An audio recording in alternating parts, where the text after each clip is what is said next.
सब भीख मांगते रहे। बाबा जी ने आपको नामदान दिया, क्या कोई भीख मांगी?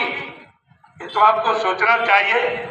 जब बहुत लोगों ने कहा नहीं नहीं महाराज, मैं पूरे देश में जाऊंगा, लोग कहेंगे आपने कौन सा गुरु किया, तो कहा कि ठीक, अगर तुम्हारे देने की इच्छा है तो अपने पाप कर्मों को दक्षिणा में दे जाओ और जाओ जाके भजन करो।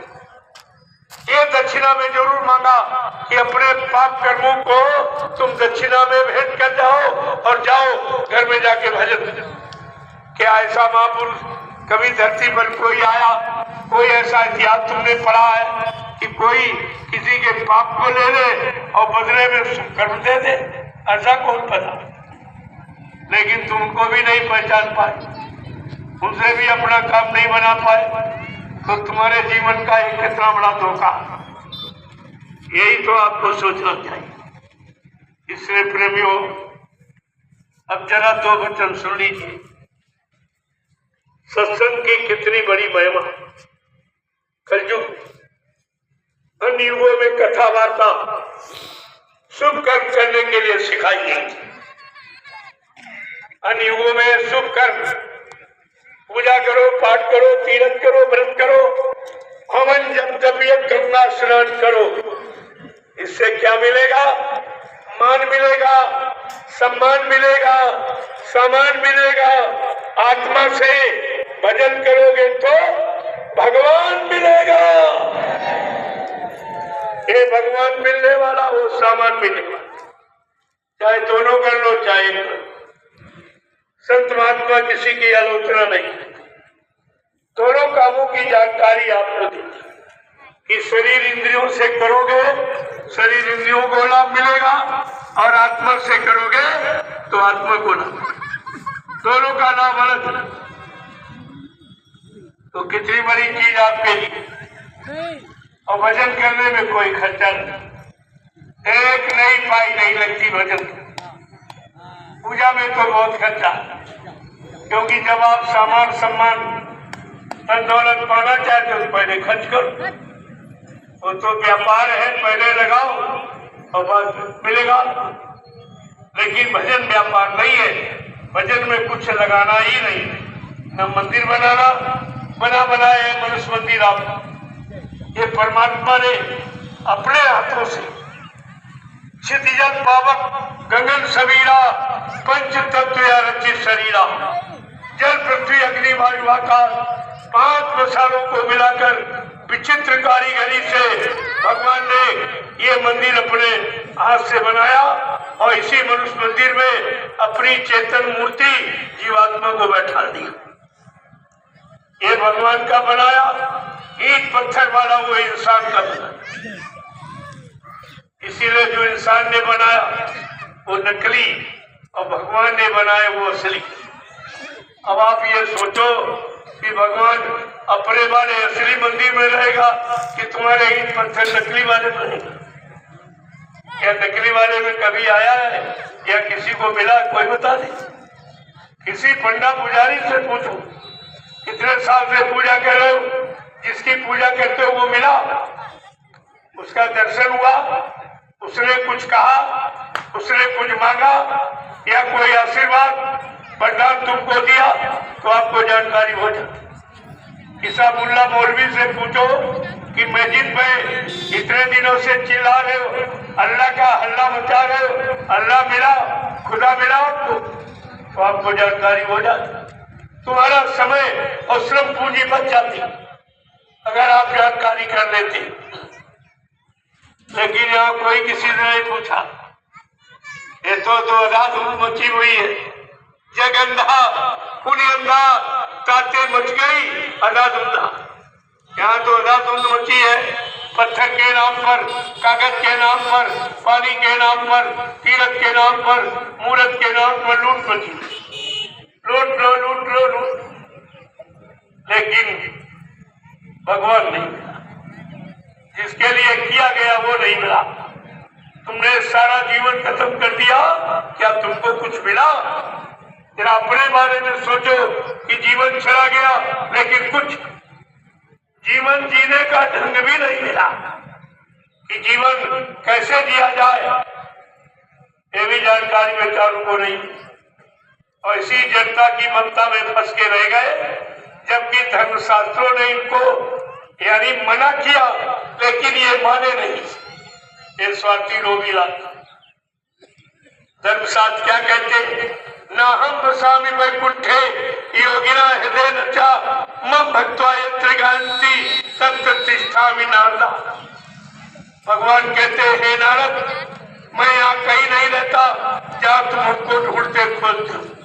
ना मैं पत्थर में रहता, न कागज कैलेंडर में, न पानी में, न तीरथ में, न मूरत में। मैं तो तुम्हारे सब के अंदर आत्मा रूप में बैठा हूँ, आत्मा रूप में सब के अंदर। इसका मतलब कि परमात्मा हम सबों को आत्मा रूप से आदिकाल से मिला अंश रूप में। क्यों कहा गया ईश्वर अंश जीव अविनाशी चेतन अमल सहज सुख राशि। वो जीवात्मा कैसी है? चेतन है, मन रहित है, कोई गंदगी नहीं, कोई गंदा काम, कोई काल माया के देश की लोगों की गंदगी को कभी स्वीकार नहीं करती। लेकिन ये कहा है कि ऐसी होती हुए भी काल ने अपना चक्र चला दिया। क्या चलाया? सो माया बस भयो गुसाई बंधो कीट मरकट की नाई। ऐसी जीवात्मा परमात्मा का चेतन अमल सहज सुख की खानी, लेकिन काल ने उनको भी फंसा लिया, उसको भी फंसा लिया। सो माया बस भयो गुसाई बंधो कीट मरकट की नाई। कैसे बता लिया? कहते कीट माने तोता, जैसे तोते को पिंजरे में बंद करके फांस दिया जाता और बंदर को मदारी रसरी में बांधकर अपने अनुसार नाच नचाता, ऐसे माया ने जीवात्मा को बचा लिया और नाच नचा दिया। 4 का 84 लानर को क्यों? यद्यपि जीवात्मा का कोई दोष नहीं है, लेकिन संग दोष इसको जो लगा है मन का, इसने मन को अपना साथी बना लिया और मन भोगी वो भोगों में चला गया। और इसने वादा किया जब ये सत्यलोक से मृतलोक मंडल पर उतारी गई, बीच में शक्ति धाम जो मन का स्थान है, मन का मंडल मुकाम है, वहां पर जीवात्मा ने मन को साथी बना लिया और कहा चलो हम तुम दोनों नीचे देश को देख के घूम के वापिस चली आएगी, बिना तुमको साथ लिए मैं वापस नहीं आऊंगी। ये वचनबद्धता, इन वचनों में फंस गई जीवात्मा। अब वो यहाँ पर बैठ के इंतजार करती है। ये दोनों आंखों के मध्य भाग जहाँ पुरुष चंदन लगाता, महिलाएं मेहंदी लगाती, ये स्थान, इसी स्थान का चुनाव क्यों किया गया? कभी किसी से पूछा आपने? इतना भारी शरीर कहीं मेहंदी चंदन लगाया जा सकता? इन दोनों आंखों के मध्य भाग था, यही स्थान का चुनाव था। भगवान कृष्ण ने भी इशारा करके कहा ब्रकुट विलास सृष्टि लय होई। ब्रकुट माने हुए जहाँ पर दोनों बबुओं का मिलान होता है, इसके ऊपर सृष्टि नहीं। ये काल माया का देश उधर नहीं, उधर काल माया की हुकूमत सृष्टि नहीं है।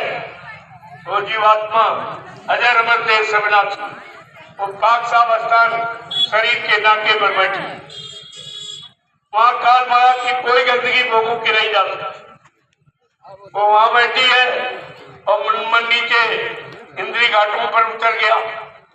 गंदा क्षणिक रस लेते लेते इतना गंदा हो गया, इतना शक्तिहीन बलहीन यानी मतलब विवेकहीन हो गया कि अब वो वहीं पर पड़ा है, न उठ सकता, न बैठ सकता, न चल सकता।